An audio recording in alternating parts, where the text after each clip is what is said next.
I'm Barry Abraham of mostmarketing.net. I've been a Google and Meta Ads specialist since 2011, and in that time I've managed thousands of campaigns. Some very successful, some not so successful. But here are the 25 best lessons I've learned over the years about running online ads. When it comes to Google or Meta advertising, one thing that separates amateurs and professionals is understanding structure. Structure for building a campaign is like structure for building a house. If you don't plan it well, you're going to need to tear it all down and start over at some point. For both Google and Meta ads, there are 3 levels to a campaign in a nested hierarchy. In Google ads, they are campaign, ad group, and ad. In Meta ads, they are campaign, ad set, and ad. Both have the 3-tiered structure, but there are some big differences. Google puts a lot of important settings at the campaign level, like location targeting, optimization goal, and budget, while Meta puts those settings at the middle or ad set level. Good structure helps keep your ads focused well for your goals, helps with ad delivery, makes it easier for you to make progress, and allows you to grow and improve in an efficient way. Bad structure will lead to a wasteful mess and a need to start over. Running ads in Google searches can yield excellent results for certain types of businesses, but it can be disastrous for others.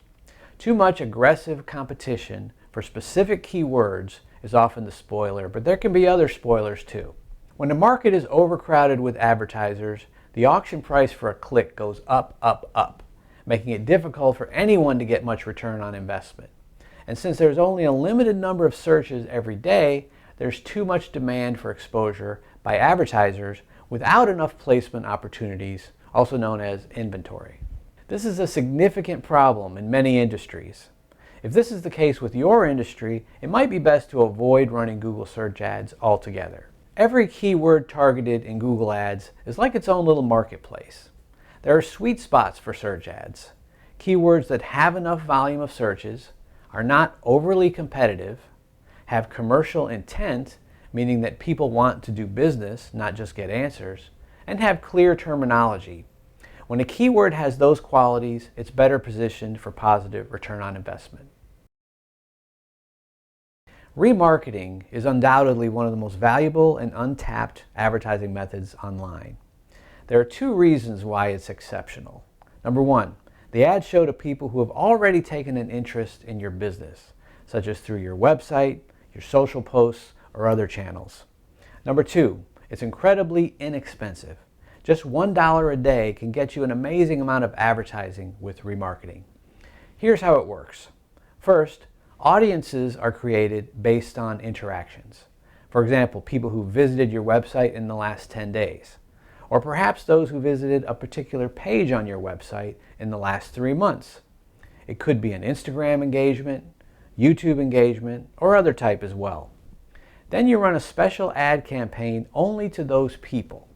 So instead of advertising to a big cold audience, you're advertising to a smaller warm audience. That makes it much better targeted and much less costly. Not every business is able to do remarketing, but if yours is, it should probably be at the core of your strategy. Where is the real power of Google Ads and Meta Ads? It has to do with categorization. Both Google and Meta have categories for trackable events, such as purchases, adds to cart, leads, appointment bookings, phone calls, and others. In Google Ads, the categories are called goals. In Meta Ads, they're called standard events.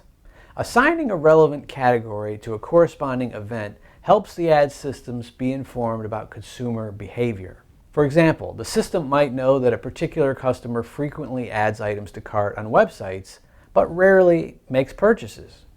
Or that one person frequently taps on the call button of an ad, but another person never does. Or it might know that a certain person likes to buy clothes from online clothing stores on Saturday mornings, but not at any other time during the week. Here's the real kicker. Not only do the ad systems learn and apply knowledge from your ad campaign activity, they learn and apply knowledge gained from all ad campaigns run by everyone, everywhere. That's a lot of hidden power, and it all stems from event categorization. When you use Google or Meta ads, you are continuously encouraged to do almost everything possible to broaden your targeting and add more creative element options. And this makes sense for their interests. Google makes money from clicks, so they want you to get as many as possible. Meta makes money from impressions, so they want you to get as many as possible. Both companies prefer that all of your budget gets spent every day. Be very wary of the default settings as you create campaigns. Also, the recommendations that show along the way. Make decisions based on your advertising goals, not what the systems are suggesting. The optimization score in Google Ads is a clever gimmick Google uses to intimidate you into doing things their way. Again, think of what's best for your business. Don't be afraid to go against default settings and recommendations. When in doubt, test it out. There's so much fakeness in the world of advertising these days. We're all seeing the same types of stock videos and stock images all around us on our phones, on our TVs, opening the mail from our mailbox. This leaves a great opportunity to stand out by being authentic. If you have a business, use authentic pictures and videos as opposed to stock ones. Don't underestimate the power of your own pictures and videos to attract attention and build trust. Don't underestimate the power of your own true stories. I guarantee that they are interesting. Talk about what you did, when, why, and how you felt about it. Talk about challenges that you've faced or are currently facing. More authenticity and transparency equals more trust building. I'd like to thank Jon Loomer for teaching that and setting a great example. I'd also like to thank Marcus Sheridan for writing an amazing book about building trust through authenticity. The book is called They Ask, You Answer. For online advertising, avoid the Google Display Network, usually. The Google Display Network is a network of websites, apps, and gaming systems that partner with Google to show ads. The ads show next to content, such as news articles, videos, and other information. Its reach is enormous. In fact, it's the largest audience reach ad platform on earth. I highly recommend using the Google Display Network for remarketing, but not other types of targeting. Why? Because there's a lot of inauthentic activity happening that advertisers can get charged for, such as impressions and clicks from bots, not humans. There's a lot of money being made through display ads, and Google's partner companies are known to employ some fraudulent means of racking up advertiser costs. Google applies resources to detect and filter out this fraud, but it can never be stopped completely. Use the Google Display Network cautiously or not at all unless it's for remarketing. Audience Network is a network of apps that partner with Meta to show ads. The appeal of it is that advertisers can get exposure beyond the already huge reach of Facebook and Instagram, but it's notorious for low quality exposure and engagement, such as accidental clicks. It also has issues with fraud related to bots. Some of the impressions that advertisers are charged for may have never been seen by a human. Here's my advice. If the performance goal you choose in your ad set has a measurable value, such as leads or purchases, it can be okay to include Audience Network because the system will be focusing on getting those results. If the performance goal you choose is of questionable value, such as clicks or video views, it's best to uncheck Audience Network in the placement options. Here's an example of how Audience Network can make your campaign a disaster. If you choose clicks as the performance goal and allow your ads to show on Audience Network, the system will lean to Audience Network to get those cheap, low quality, accidental, and sometimes fraudulent clicks. If you run campaigns through Google Ads or Meta Ads, it's really important to sometimes look at the results by dimension. Here's an example of what I mean. Let's say that a particular campaign got 52 clicks in the last 7 days. That's good to know, but what if you want more details about those clicks? What if you want to know how many were from desktop computers and how many were from mobile phones? Or how many happened in the morning and how many were in the afternoon? That's where dimensions come in. The number of clicks you get, let's say 52, is called a metric. A dimension is something that slices up the metric, such as by device type, by day of the week, location, ad placement, or other factor. In Google Ads, see dimensions by clicking on the segment link above the reporting table. In Meta Ads, see dimensions by clicking on the breakdowns link above the reporting table. If you're running Google search ad campaigns, be sure to check the search terms report. It tells you the exact words people searched that triggered your ad. It's enormously helpful in several ways, including it helps you see if the right type or wrong type of wording is triggering your ads and leading to clicks. It can give you ideas for how to improve structure. For example, if a particular search is very popular, you might consider creating an ad group to focus on it specifically. It can give you ideas for negative keywords, so the wrong types of searches don't trigger your ads. You can find the search terms report in the menu options under Insights in Google Ads. It's truly one of the best gauges for knowing that your targeting is, well, on target. For privacy reasons, Google doesn't show you all of the search terms that trigger your ads, only some. Still, seeing some is much better than none. Negative targeting is an important part of ad targeting. Negative keywords in Google search campaigns prevent your ad from being triggered for the wrong types of searches, which can be a huge money saver. For example, if a photographer doesn't do weddings, the word wedding could be added as a negative keyword, which means the ad would not appear for searches with that word. You also might want to exclude location areas. For example, if you want to target the rural areas of Texas, you could target the whole state, but exclude the biggest cities. If you have remarketing or custom audiences, you might want to exclude them. For example, if an ad is meant to attract new customers, you could exclude a custom audience of your current customers. You can also make exclusions by gender, age bracket, parental status, and household income level. One mistake advertisers commonly make is they assume that the viewer of the ad understands more than they actually do. It's very normal, but it's a faulty human tendency to think that what's crystal clear to us is to other people as well. When you're creating an ad, try to make the offer as clear and concise as possible. Most likely, the viewer is not going to spend a lot of time reading or trying to discern what it's for. The goal is for them to see the ad and quickly think, I get it, I understand, and now I want to learn more. Or maybe they don't want to learn more, but either way, they get the initial message clearly. Getting the message down to fewer words is often required.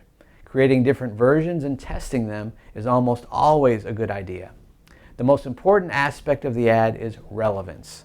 Make it obvious who the ad is speaking to and about what. Next is value. What's good and different about your offer? Why should they care? Then call to action. What should they do next? It's important to have tracking mechanisms to understand the results of your advertising. Some responses to ads are tracked automatically by Google and Meta, such as phone calls, instant form submissions, and messenger conversations, because those actions happen directly on Google or Meta technology. Tracking actions outside of their technology requires some extra help. For websites, the Google tag, which is a block of code, needs to be installed on the site so it can send tracking data back to Google Ads. For Meta Ads, the Meta Pixel code needs to be installed on the site so it can send tracking data back to Meta. When doing lead generation ads through Facebook and Instagram, it helps to have an offer that grabs attention. Think aggressive, something that stands out. After all, you need to get them to stop scrolling and take an action, which is not easy with someone who's probably just trying to relax. What's the most unusual and appealing offer you can come up with? That's the one that will probably work best with your Facebook or Instagram ad. When it comes to the image or video, I prefer to keep it simple. My main goal is for the viewer to understand what's being offered as fast as possible. If a video is used, that could help or hurt the cause. Sometimes a video is needed so that the viewer can understand the product or service better. But if a picture can do the trick, I prefer to use a picture. There used to be a rule in Facebook ads that pictures couldn't have much text on them, but thankfully that rule is no longer a problem. Putting some words on a picture to convey the message clearly and noticeably can be a great help. If you're advertising with Google Ads or Meta Ads, having proper tracking mechanisms in place gives you 3 superpowers. Number 1, you can see the results of your ad spending investments in the past, which is certainly important. Number 2, you can build remarketing audiences based on those tracked actions. For example, you can run a remarketing ad campaign only to people who've looked at a certain page of your website. And number 3, powerful optimization features from the ad systems can be put to work to get future conversions. For example, you can tell the Google or Meta system, get website leads at a cost of $20 each, or find people who might want to purchase vintage furniture. These 3 superpowers are indispensable for getting good returns on your ad spend. Before you spend much through Google or Meta, make sure you have tracking mechanisms in place for meaningful actions. It's important that the actions you track are meaningful and not just data collection for the sake of data collection. Always customize and save column sets when looking at results. Getting the most benefit possible for your spending is the goal, so seeing the results clearly is essential. This can easily be done in both Google Ads and Meta Ads. Click on the Columns link and then click either Customize or Modify. Then you'll have a huge selection of column options. Be sure to choose the ones that are most important for your goals and remove the ones that aren't your focus. Be sure to arrange them in the best order too, going left to right, starting with the most important. After you customize the columns, save your setting as a preset so you could view it again easily every time. Also, keep in mind that both platforms provide standalone reporting tools that offer more customization and sharing options than the standard reporting tables. In Google Ads, click the reporting link in the main interface. In Meta Ads, click the hamburger menu link and then Ads Reporting. Try using stories in your ads to attract attention and interest. There's an old saying in marketing, facts tell, stories sell. People love stories. As humans, we have a natural interest in other humans, their goals, struggles, experiences, accomplishments, and how those things make them feel. Don't underestimate how powerful stories can be for grabbing and holding attention. So what makes a story interesting? If you ask Aaron Sorkin, the Oscar and Emmy-winning screenwriter, he'll say it's the intention and the obstacle. So, someone has an intention, meaning they're trying to do or accomplish something, but there's an obstacle in their way. This is a formula for attracting and holding the interest of an audience. Have you ever heard of the old carpenter's rule? Measure twice, cut once. It's a simple rule, but can be applied to many different tasks and professions besides carpentry. What does that mean in the context of Google or Meta Ads? It means double check your settings. Making one mistake could mean that your money flies away in the wrong direction. Double check all components of your campaign. In Google, that means the campaign settings, like location, bid strategy, conversion goal, and budget, which is a pretty important one, but also the ad group targeting, ad creative components, and other assets like site links or callouts. In Meta Ads Manager, that means the campaign, ad set, and the ad. Meta Ads Manager has a great feature for double checking. It's the Review tab. It offers a less cluttered view of the campaign settings, so it's easier to see a mistake, especially for the ad set. Here you can see the Review tab for the campaign, ad set, and the ad. And don't forget to use the ad preview features in both Google Ads and Meta Ads. How do you get support from Google? The main support hub for all Google services is support.google.com. You'll find many articles, tutorials, and other resources by searching there. You can also click the Help link in Google Ads at the top right of the screen.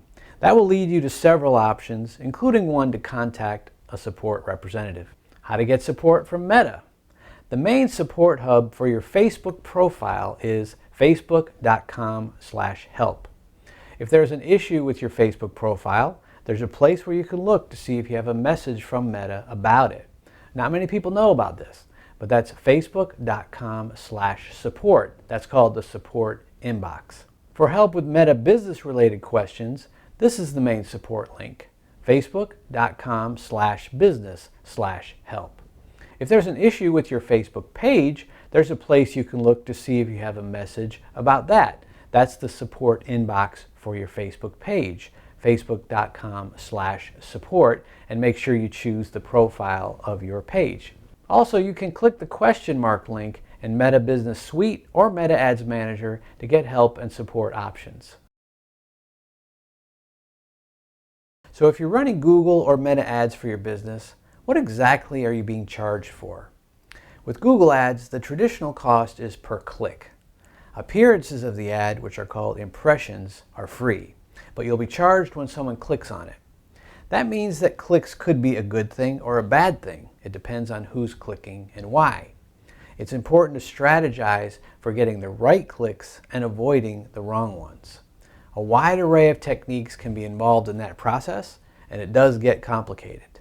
With Meta Ads, the traditional cost is per impression, so the cost doesn't change whether someone clicks on it or not. Meta calls their system OCPM, meaning optimized cost per 1,000 impressions. The optimized part means that the system is delivering your ads with the goal of achieving the result that you specified in your performance goal setting, such as link clicks, purchases, leads, or other options. The most simple and long-standing website tracking method is to track views of a thank you page. This is a page people see after they've completed an action, such as submitting a contact form, subscribing to an email newsletter, or making a purchase. It's a confirmation page, but marketing pros commonly call it a thank you page. With proper website tracking in place, views of the thank you page indicate that a desired action took place. Have a unique selling proposition in your ads. A unique selling proposition can make your ads stand out from the others. It tells why they should do business with you instead of your competitors. The right unique selling proposition can take your business to higher levels. Great fortunes have been made from great unique selling propositions. To find one that works for your business, look at your competitors' ads. Then ask yourself these questions. What could you offer that your competitors are not offering? Is there a way that your product is different or superior? Does your business have a process that's unique? Is your pricing structure different and more beneficial to the customers? Do you or can you offer a warranty or guarantee that would help you stand out? What's different about the way you deliver your products or services? Can you offer a free gift as an incentive? Both Google and Meta have policies that must be complied with. Going against those policies could get your account suspended, or worse, you could be banned from advertising. In the past, this has been particularly hazardous on the Meta side, since nobody's supposed to have more than one login to Facebook, meaning you can't just create another account if you get banned. Google has been less problematic for this because people can have any number of Google account logins. However, Google has just recently started an advertiser verification program that will change things, making it more hazardous for suspensions. For both Google and Meta Ads, though, it's highly advisable for you to simply read their advertising policies and take some notes. That might save you headaches in the future. If you do, for sure you'll see some policies that surprise you. For example, did you know that you can't put a phone number in the text of a Google search ad? Or that Facebook doesn't allow before and after images related to health, wellness, and beauty, and that you can't use the words you and your in certain contexts. I wanted to share something with you today from Ted Turner, the billionaire media mogul, and this was also firmly adopted by Arnold Schwarzenegger, which is kind of cool. It's a simple formula for success. It goes early to bed, early to rise, work like hell, and advertise. That's pretty simple, but it also packs a lot of punch, doesn't it? I find that many struggle with the advertise part. They wonder, if I pay for advertising, how will I know if I'm getting anything from it? The answer to that depends on the type of business you have, but the benefits of advertising tend to be cumulative and often mysterious, but we all need to spread the word about what we offer. If you have a business, advertising regularly in some way should be part of your formula for success. The terms reach and frequency are commonly used in advertising. Reach is about reaching individuals with an ad. Frequency is about reaching the same individuals numerous times with the same ad, basically, or the same message. When it comes to advertising, most people don't realize how indispensable frequency is. So I wanted to share something. This is a brilliant allegory published by P.T. Barnum in the mid-1800s to explain the importance of frequency. A French writer says that the reader of a newspaper does not see the first mention of an ordinary advertisement. The second insertion he sees, but he does not read.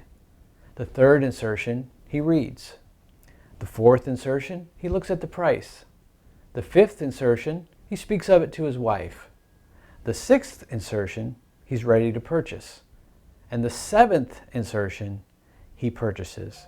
That's how it normally works with consumers, folks.